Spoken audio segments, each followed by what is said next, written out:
masuk 3.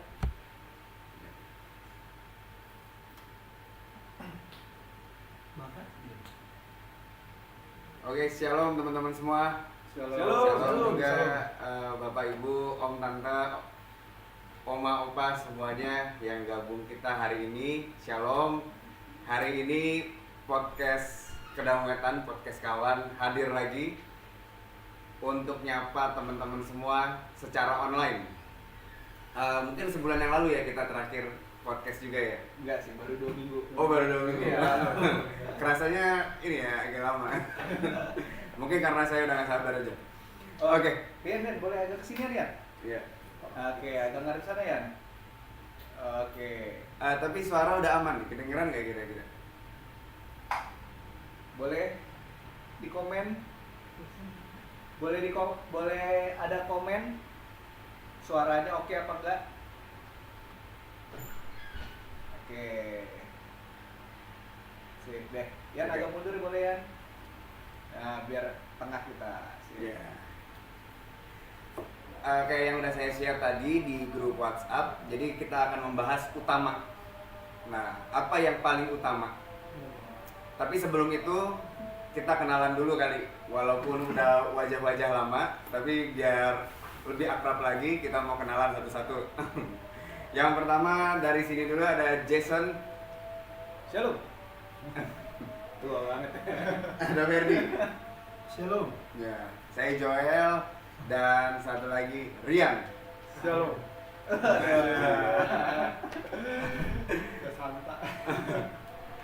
Nah, sebelum kita mulai, teman-teman semua kita mau ngobrol dulu sedikit kali ya. Boleh, Pak. Mungkin mau nanya dulu nih ke Jason. Jason, hari ini dari mana aja? Hari ini itu ngumpulin peralatan untuk persiapan besok sekolah minggu lomba. Oh, oke. Jadinya buat di sini orang tua yang punya anak-anak usia sekolah minggu, boleh besok diajak anak-anaknya datang ke kebaktian sekolah minggu jam 1 siang. Khusus untuk besok aja ya. Soalnya biasanya kita jam 9 pagi. Khusus besok spesial HUT Republik Indonesia jam 1 siang. Kita akan ada lomba dan akan ada hadiahnya.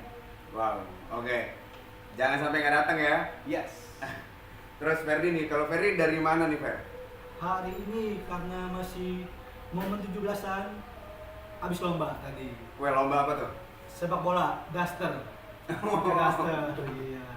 Oke. Menang nggak? Menang, tapi enggak yang pertama, yang kedua. Mantap. Memeriahkan 17-an. Rian nih. Hari ini saya biasa dagang seperti biasa. Tadi pulang jam 5 sore, hari ini kendaraan dari rumah ke sini nggak macet. Udah biasa. Biasa sih macet. Iya. Hari ini nggak macet. Mungkin karena hari kejepit ya. Hari kejepit kan 17-nya libur. Nah, kemarin Rian ulang tahun yang keberapa? Yang ke-21. Wah, selamat tahun ya, Ulang Rian. tahun Rian, 17 Agustus kemarin. Apa harapannya nih di ulang tahun yang ke-21 tahun? Ya, biar panjang umur saya selalu makin diberkati ya ke depannya. Depannya. Sip. Oke. Mungkin kita langsung masuk kali ya. Kita langsung masuk ke pembahasan kita hari ini. Utama. Jadi hari ini saya nanti akan sedikit memimpin untuk berdiskusi sama-sama teman-teman yang ada di sini untuk membahas apa yang paling utama di gereja, atau kalau dalam bahasa lebih sederhananya, apa yang paling penting yang harus ada di dalam sebuah gereja. Nah, kira-kira kayak gitu. Boleh lihat ke sana? Ya. Oh maaf nih, masih gagap kamera ya. Ketahuan jarang syuting. Apa yang paling penting yang harus ada di dalam sebuah gereja? Oke, Ya. paham semua di sini ya? Ah. Oke, kita mulai dulu mungkin dari Rian. Menurut Rian, gereja kebayang ya, gereja kita GBI Kedamwetan. Ya kan ada gedung, ada isinya, ada dalamnya. Tapi menurut Rian, apa yang paling penting harus ada di GBI Kedamwetan? Itu harus paling penting nih. Nah, silakan ya. Itu sih ibaratnya ya jiwa itu kan ibaratnya kan yang datang belum kenal lama dalam Tuhan sih kita ajak dalam komunikasi. Pertama sih jangan gereja dulu, di rumah dulu kita ajak kenalan dalam satu pun. Terus kita kan pertama kan jiwa itu kan ibaratnya pengenalan orang, siapa itu dia, apa ibaratnya kan itu penting juga sih. Iya. Iya, bagus. Bagus ya. Kenapa Jadi- jiwa ya yang Menurut Rian itu ya. jiwa. Oke, thank you Rian. Kalau Ferdi, silakan Fer. Apa yang paling penting yang harus ada di sebuah gereja? Yang terpenting dalam sebuah gereja menurut saya ya salah satu unsur dari visi kita, persekutuan. Persekutuan itu penting ya. Jadi percuma kita datang ke gereja, kita mau menyembah Tuhan, kalau kita nggak bisa berkutu sama sesama kita gitu. Kayak sia-sia gitu hubungan kita sama Tuhan. Itu ibaratnya kita mulai dari sekitar kita dulu baru kita ke Tuhan. Gitu. Oke, persekutuan. Mantap juga. Thank you Ferdi. Kalau dari Jason, Dari apa yang paling penting yang harus ada dalam sebuah gereja menurut Jason? ya yang paling penting pastinya adalah relasi. Relasi di mana kita kenal satu sama lain, bukan hanya sekedar oh ya dia satu gereja sama saya, tapi kita lebih kenal hidup dia secara personal. Itulah baru fungsi sebuah gereja. Misalkan ada teman kita yang kesusahan, dia lagi cari kerjaan, kita bareng-bareng kita cari mana sih ada loker nih yang kebuka, terus habis itu kita bantuin dia. Oh ya kita lagi ada butuh bantuan nih, kita yang lagi ada kerjaan juga nih, kita infoin ke dia. Justru di situ kan kita ngebangun sebuah relasi. Sebuah gereja kan dari awalnya kan seperti itu memang ditujukan, mereka hidup bersama-sama, sedih senang bersama. Itu yang penting dari sebuah gereja. Oke, mantap. Dari Rian jiwa, Ferdi persekutuan, Jason relasi. Tapi kita harus ingat dulu satu hal yang harus paling penting ada dalam sebuah gereja, yaitu harus ada Tuhan Yesus.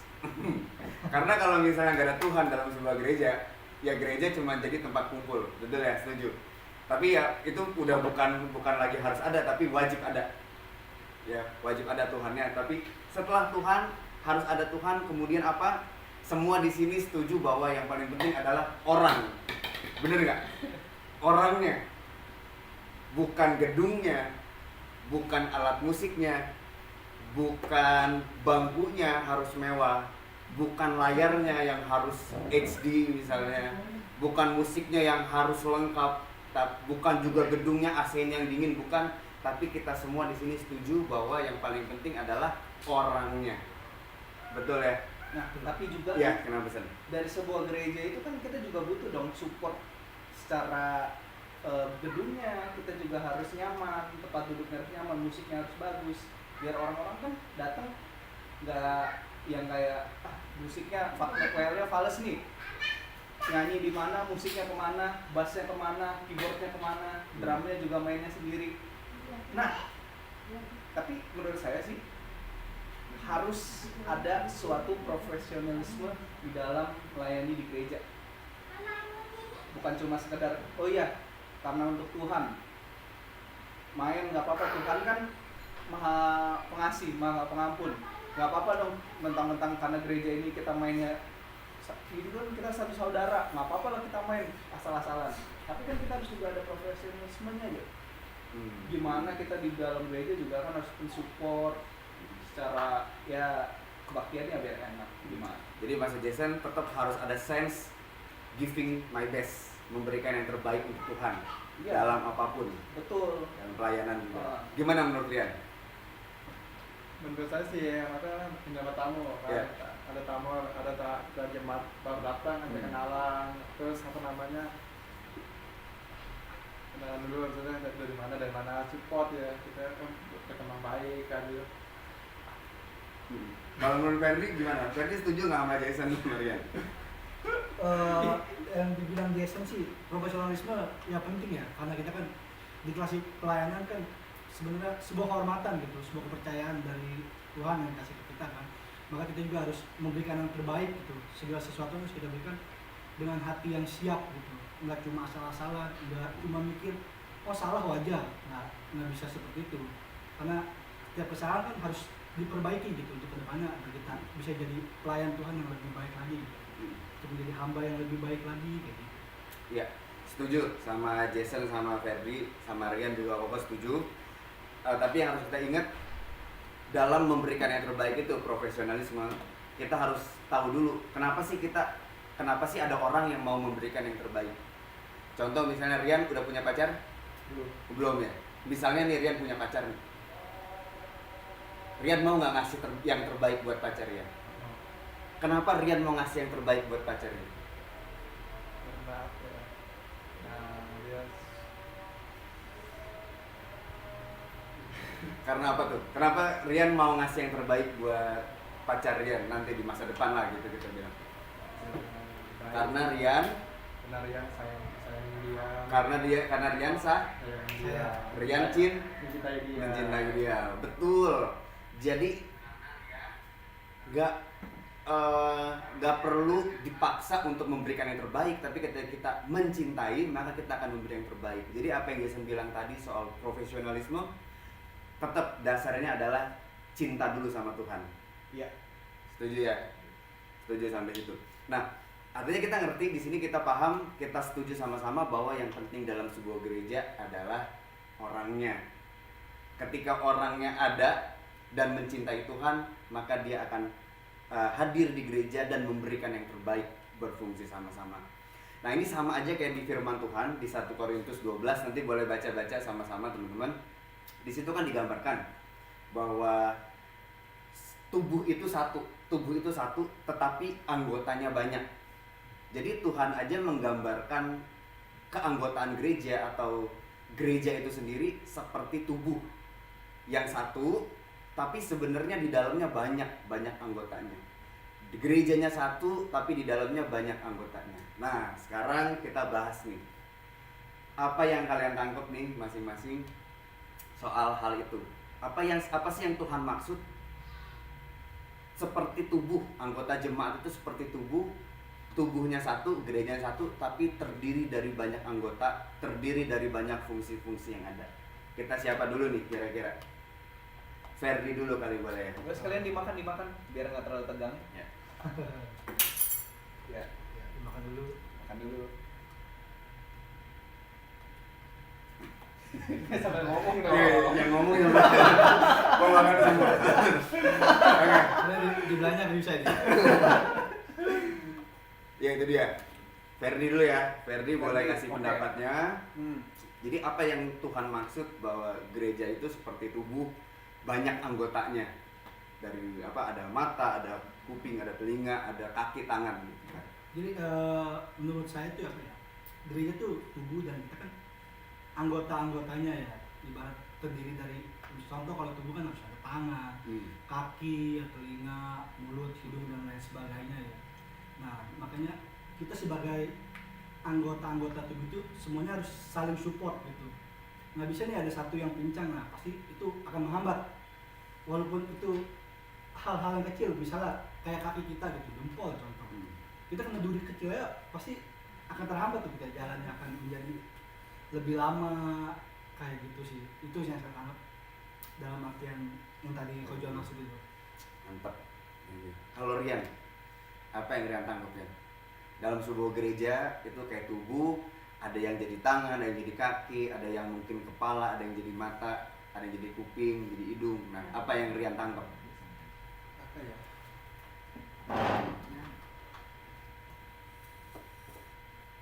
Nggak apa-apa. Kira-kira tubuh gereja. Mungkin Rian mikirnya sekarang deh, mau saya jauh-jauh nih. Rian punya hidung, Iya. ya kan? Kira-kira fungsinya buat apa? Bernafas, Bernafas kan. Nah, Rian di gereja ngapain saat ini? Pelayanan. singer dan multimedia. Singer dan multimedia, betul. Dan kira-kira nggak semua orang mau jadi singer dan multimedia kan kayaknya ya. Multimedia ada yang mungkin agak harus cepet ya kayaknya. Nah, kan orang yang lemot kan mungkin agak kesulitan. Singer harus suaranya juga ya setidaknya mau nyanyi, berani di depan. Nah, gimana tuh Yan? Setuju Rian sama aku Jason? Setuju. Oke. Berarti maksud Rian adalah semuanya saling melengkapi. Nggak bisa maksudnya mungkin satu orang, nah coba di saat ini seperti kayak Rian itu disuruh main, tiba-tiba disuruh main drum. Wah mimisan dia, nggak tahu dia gimana cara main drum. Tapi kan di drummer kita ada siapa aja? Samuel, Ada Samuel, Joel. ada Ko Joel ya. Nah di situ kan saling melengkapi. Kalau Rian nyanyi sendiri, nah nanti nggak ada yang gitar, ada Ko Doli ya. Nah jadi saling melengkapi gitu ya Yan, maksudnya gitu. Wah, Setuju Rian? Setuju. Mantap. dari Rian gitu. Dari Rian gitu. Oke. Nah, gimana kalau dari Jason nih? Apa yang Jason tanggap nih? Maksudnya kalau dari Jason sendiri sih, gereja jadi satu tubuh itu ketika misalkan kita dilempar kepala kita sama batu, kaki kita juga pasti akan ngerasain kan sakitnya. Gak mungkin. Terus misalkan ketika tangan kiri kita nih misalkan kena paku, kepantek paku atau kena paku, tangan kanan kita pasti juga ngerasain kan. Nah, gereja satu tubuh itu ketika misalkan ada saudara kita yang kesakitan, bukannya kita ngerasa baal, kita nggak ngerasa baal, tapi kita ngerasa kita juga sakit. Ketika misalkan ada yang lagi kesusahan, kita juga bisa merasakan susah di situ. Itu maksudnya dari satu tubuh yang menurut saya sendiri. Oke. Kau setuju sama semuanya? Tadi Ferdi bilang bahwa kalau ada satu yang sakit ya nggak berfungsi maksimal keseluruhan. Rian bilang bahwa kita harus saling melengkapi fungsi kita masing-masing, melengkapi satu sama lain. Jason bahwa kita ada yang satu sakit ya pasti akan diobati, harus diobati. Kepala ditimpuk, kaki bakal lari, ya kan? Nggak mungkin kaki malah diem aja biar kepalanya kena batu terus. Pasti akan menghindar, seluruh tubuh itu bergerak. Sama juga kayak di gereja, kita juga harus seperti itu. Kita bisa saling melengkapi, kita bisa semuanya berfungsi dan bisa saling melindungi. Itu yang paling penting teman-teman. Saya setuju sama yang Ferdi bilang tadi. Contoh kalau misalnya kaki kita luka, jempol kita cantengan nih. Jempol kita cantengan, kita mau pakai sepatu jadi susah. Mau jalan jadi susah, melangkah susah, mikir jadi susah, meriang badan gak enak. Itu berarti kan mengganggu keseluruhan tubuh. Atau yang lebih ekstrimnya lagi, misalnya kita punya tubuh, mata kita nggak berfungsi, berarti kita nggak bisa melihat. Artinya tubuh kita jadi nggak sempurna, karena ada satu yang tidak berfungsi. Sama juga dengan di gereja. Kalau ada aja bagian-bagian yang tidak berfungsi, yang berpikir, gue nggak mau ngapa-ngapain di gereja, udahlah tugas yang lain aja bukan tugas gue. Disitulah gereja jadi nggak sehat, tidak sempurna berfungsinya. Padahal kalau kita mau berfungsi sempurna sebagai satu gereja yang berfungsi, gereja yang sehat, itu berarti semuanya harus berfungsi. Semuanya harus sehat, semuanya harus berfungsi, melakukan bagiannya yang terbaik. Jadi kalau misalnya dibilang, kita balik lagi ke awal sedikit, apa yang paling penting di dalam sebuah gereja? Ya sebetulnya jemaat, jiwa. Setuju ya? Setuju. Kalau hari ini ada teman-teman yang masih merasa, gue bukan siapa-siapa, gue nggak datang juga nggak apa-apa, gue nggak melayani juga nggak apa-apa, kok gereja jalan-jalan aja. Nah itu pikiran yang harus segera dibuang teman-teman. Karena kehadiran kalian, support kalian, kontribusi kalian dalam melayani, itu yang membuat gereja sehat dan sempurna. Amin. Amin. Setuju? Nah, kita udah mau deket lagi nih, udah mau habis sebentar lagi. Kayak minggu lalu saya udah bilang bahwa kalau ada yang bisa kasih usulan atau ide, boleh dapat hadiah pulsa 50.000. Wah, lumayan ya. Apa usulannya, Bang? Nah, dari diskusi kita sama-sama sepakat bahwa yang paling penting adalah jiwa dan jemaat ya. Yang paling penting jiwa. Nah, apa usul dari teman-teman untuk memperkuat atau untuk apa ya namanya Sen? Ide untuk mengembangkan sesuatu. Ide untuk memperkuat jemaat. Nah, mengembangkan dan memperkuat jemaat supaya seluruh jemaat berfungsi, supaya seluruh jemaat melakukan perannya. Apa idenya atau usulan acara atau program yang terbaik, yang kita lihat nanti di komen terbaik, kita kasih hadiah pulsa 50.000. Nah, tapi sebelumnya teman-teman boleh sambil mikir, mungkin kita masih ada waktu sekitar 5 sampai 10 menit lagi sebelum kita udahan. Teman-teman di sini deh. Kira-kira nih dari teman-teman di sini ada nggak sebuah ide yang mau teman-teman munculkan supaya seluruh jemaat tuh di GBI Gedang Wetan merasa penting, satu itu merasa penting, nggak ada lagi yang ngerasa gue bukan siapa-siapa, gue nggak penting, gue nggak datang juga ya udah gitu. Pertama mereka bisa merasa penting, dan yang kedua bisa berfungsi dan semua bisa dipegang lah gitu. Ya bersama-sama gandengan tangan. Iya gitu kira-kira. Kalau dari Rian, kira-kira ada nggak Rian yang terbesit di pikiran Rian?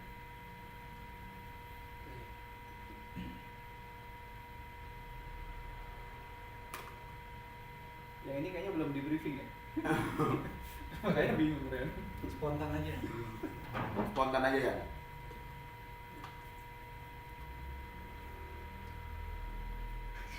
Iya. Ada pempek, Oh iya. adakan. Kita mau bacain komen, udah ada yang masuk nih. Dari Ibu Gembala kita. Wah, puji Tuhan. Terima kasih Ibu Gembala. Udah komen di sini. Adakan kakak. Oh, ini kakak ini kelompok kecil ya. Kawanan kecil tadi. Adakan kakak untuk jiwa-jiwa. Adan kakak untuk jiwa. Ada kakak untuk jiwa-jiwa. Ya. Gimana menurut Jason? Kakak masih relevankah untuk dijalankan kalau menurut Jason?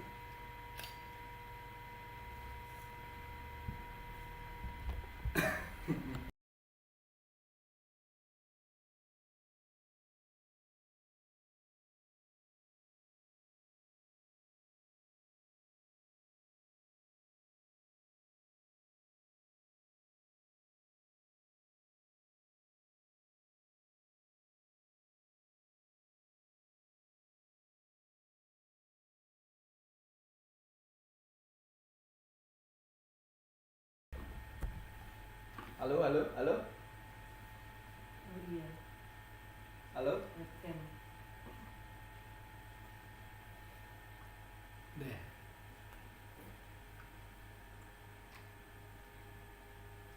Oke, udah. Kita udah nyambung lagi. Ya. Maaf semuanya, ada teknis. Kita akan mulai podcast kita hari ini. Shalom teman-teman semua.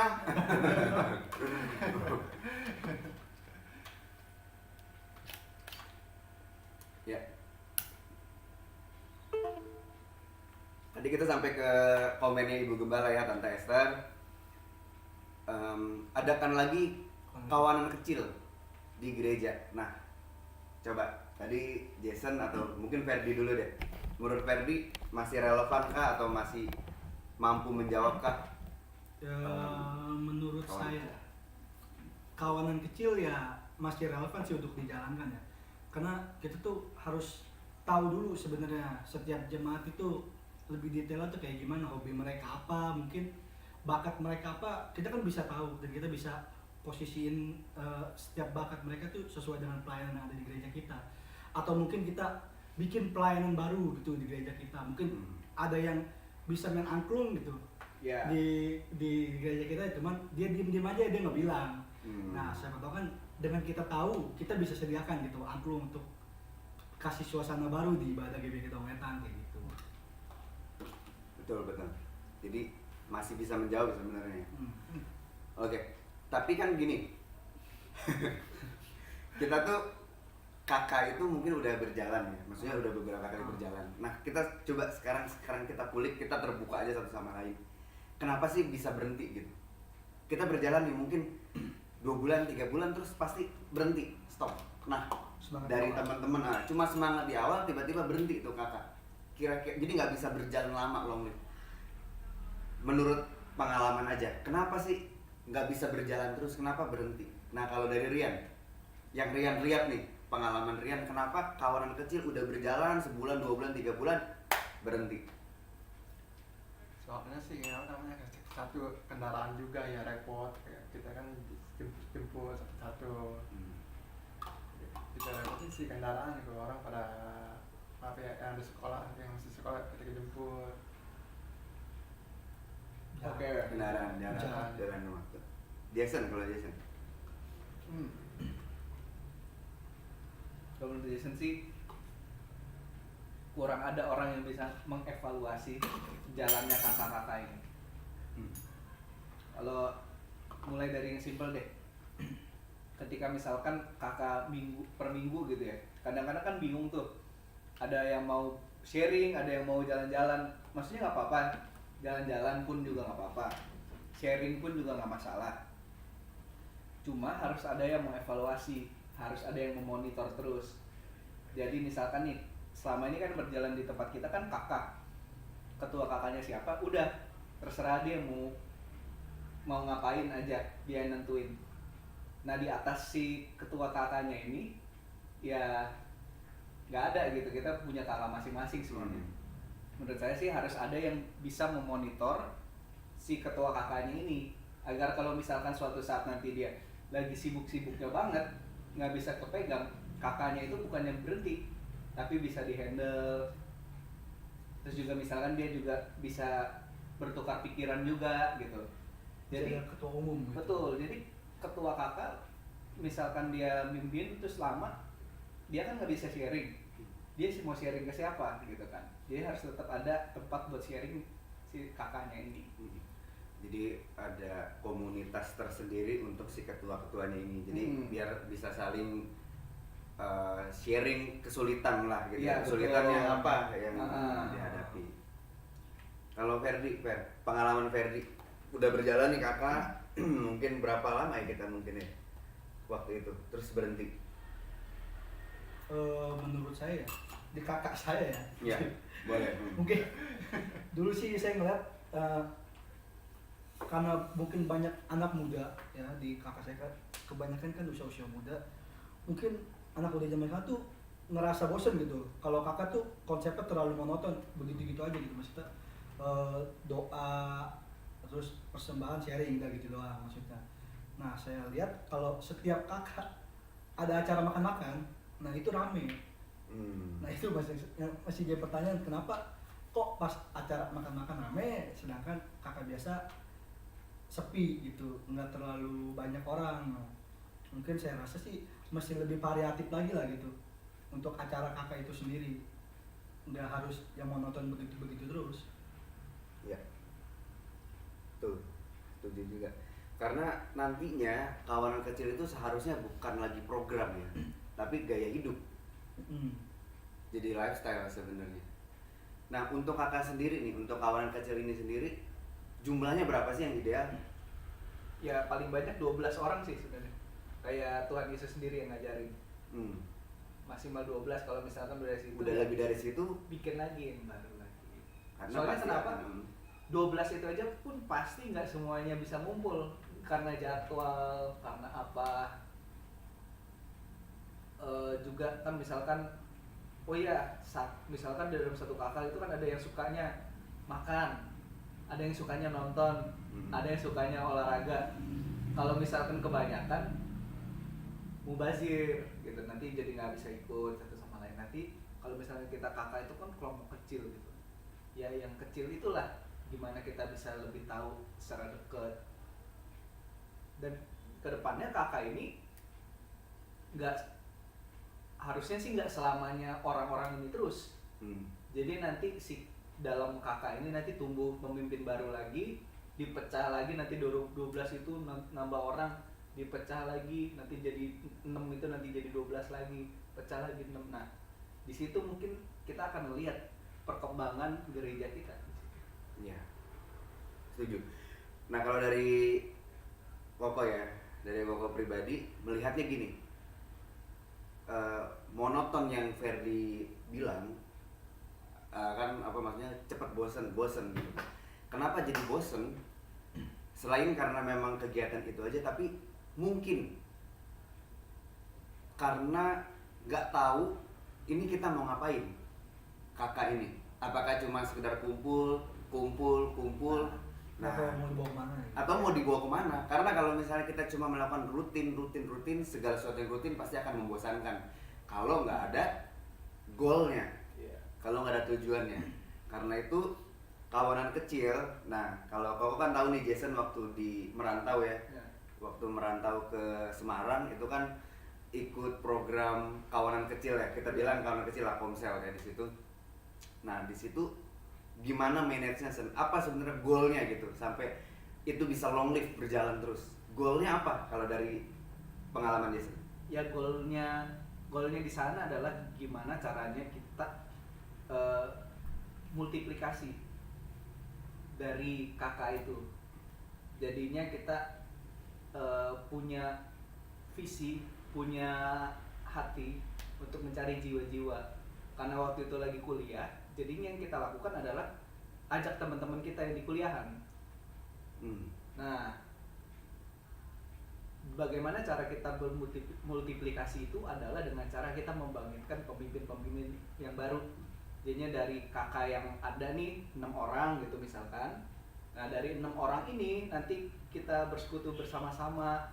Terus di situ kita ngeliat, oh iya, ada juga nih yang bisa dijadiin istilahnya mah wakilnya kita untuk membina kelompok kecil kita. Nah, dari wakil itu nanti yuk kita bantuin juga nih sama yang ketuanya. Kita bikin acara ini, ada juga yang dimana yang kayak Ferry bilang kita having fun, kita jalan-jalan, kita makan bareng. Nah, di situ nanti dari itu teman-temannya pada ngajak teman-teman yang lain datang. Nah, di situ kita bina, kita istilahnya ya kita mau tahu lah hidup mereka kayak seperti apa. Nah, nanti dari wakil itu bisa jadi ketua juga. Nah, akhirnya itu istilahnya multiplikasi. Goalnya di situ. Dan juga ya membawa setiap bangsa menjadi murid-muridnya Tuhan. Ya. Jadi yang Bapak tangkap di sini, goal atau tujuan dari kawanan kecil adalah ya multiplikasi itu sendiri ya. Iya. Memenangkan jiwa, membawa banyak orang mengenal Kristus lebih lagi. Amin. Thank you. Kayaknya udah waktu kita udah setengah jam lebih nih. Sebenarnya kalau podcast kawan ini mau dibuatnya tuh setengah jam aja cukup supaya nggak terlalu lama juga dan bisa dinikmatin sama teman-teman semua. Thank you buat teman-teman semua yang udah gabung kumpul di sini. Mungkin nextnya kita bulan depan lagi, 2 minggu lagi atau atau sebulan lagi kita kumpul lagi bareng-bareng sama-sama di sini. Kalau ada salah-salah kata kita minta maaf ya. Kalau ada salah-salah kata kita minta maaf. Nama orang. Kita minta maaf. Kita di sini tulus pengen sharing supaya kita punya komunikasi lebih lagi. Dan mungkin kawanan kecil ini harus segera kita laksanakan ya sesuai usulan dari Tante Esther dari Ibu Gembala. Oke, itu aja. Ada lagi tambahan? Cukup. Kalau gitu kita dari Youth GBI Wetan pamit. Tuhan Yesus memberkati. Sampai ketemu lagi di podcast berikutnya.